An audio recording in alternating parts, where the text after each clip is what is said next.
manner and not just see China as the enemy. The same with regard to other countries in that region. And in fact, if we don't engage those countries appropriately, it puts us at a disadvantage in dealing with very serious problems like North Korea.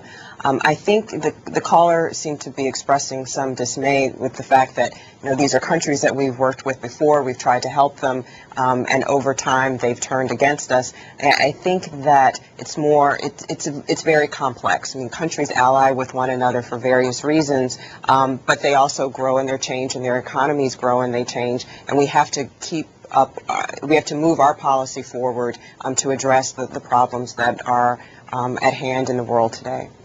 Far too much attention, I think, probably has been spent on a race between Senator Hillary Clinton and Senator Barack Obama. But for a moment, let me just ask you, if that did take place on the issue of policies that we've been discussing this morning, how would that debate look? What would it look like between these two Democrats, both from Illinois? That's very true. That's very true. I mean, I think that it would be an incredibly exciting time for the country for a range of reasons. I mean, they are both incredibly bright individuals. I think in many ways they probably share opinions with regard to energy, with regard to some economic issues, certainly with regard to equity and civil liberties issues. I mean, it's a question of where they fall on the specifics, and we'll have to see if that debate in fact emerges, and if it does, how the American public responds, and how the American public responds to some of the obvious questions with regard to race and gender and the leadership of the nation. Do you think both will run? That's the question everybody's trying to lay money on. As you said earlier, Senator Clinton is certainly sending signals that way. I know that Senator Obama has been talking to a range of people about it. I think probably, but we won't know for sure for a few months. And Senator Barack Obama will be in New Hampshire a week from today. Funny that. Let's go to Grand Rapids, Michigan. Good morning. Good morning. I want to thank C-SPAN so much for bringing these people, Ms. Barnes, and giving us their viewpoint. I'm an independent, and I voted for the Democrats this time because I thought they would bring about reforms. I am very concerned about Harry Reid's comments the other day about the illegal immigrants and Ms. Barnes' comments. I think it's wonderful that they're going to go after the employers, but we do not want our open borders and amnesty for illegal immigrants. And if you continue, the Democrats and your think tank continue to think that we're going to be okay with the policy of giving amnesty to illegal immigrants, you might find out that your election is going to be different in 2008. Well, I'd like to thank the caller for her comments.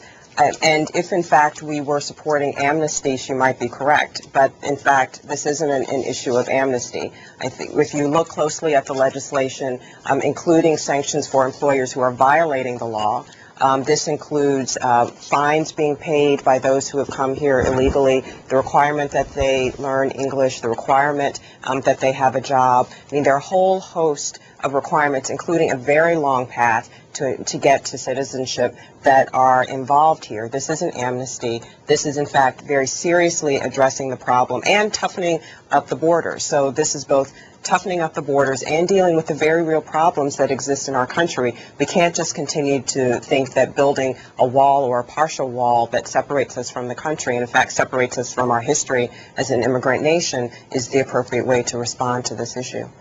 Next call comes to us from DeSoto, Kansas. Good morning, Republican line. Good morning, Melody. Good morning. I, too, am calling about the illegal immigration issue, and I would like to refer to an article that was written by Jerry Sieper, November 28th, in the Washington Times.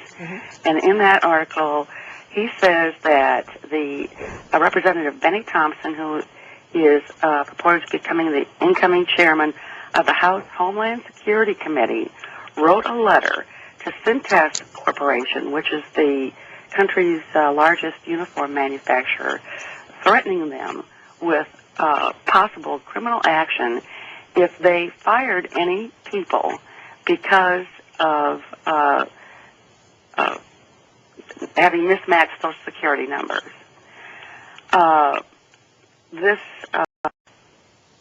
This is directly in opposition to, what I would say is our current law.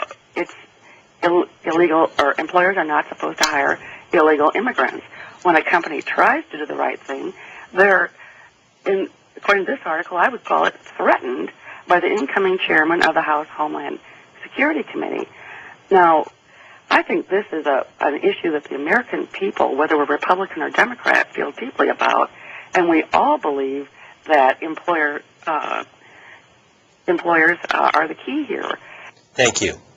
Well, without going into the specifics of this case, I'm not familiar with this particular article. I agree with the caller that it's important that employers, in fact, follow the law and be encouraged to follow the law. I think sometimes that we have to make sure that employers aren't going beyond the law to undermine, in fact, appropriate action and appropriate activity by those who have green cards who are working here legally.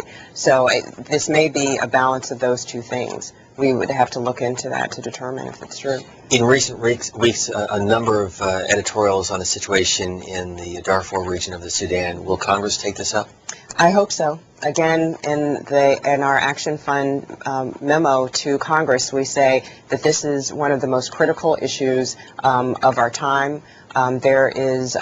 People are dying at alarming rates. Everyone who's been to that part of the country and reports back says that it is an atrocity that is mind-boggling, and that there are things that the United States can do.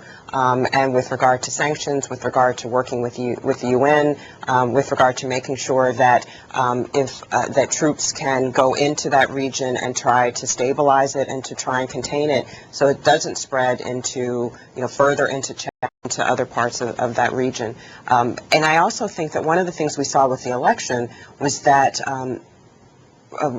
those who have been called values voters over time said this is an issue of importance to us. This is something that we care about in an area in which we don't see enough action. So I think there is quite a bit of public support for the president to act appropriately.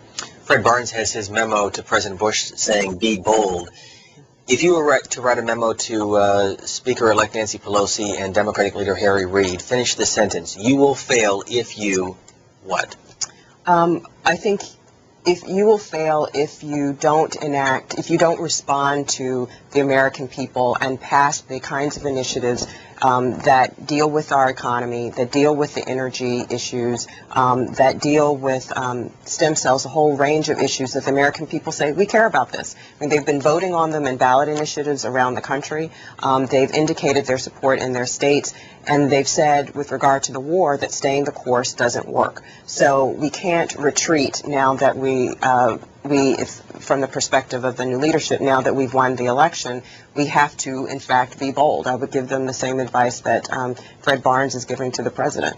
Melody Barnes, who's Vice President for Policy at the Center for American Progress, the web address, americanprogress.org. We thank you for joining us. Great. Come back again. Great. Thank you so much. I enjoyed it. The other story...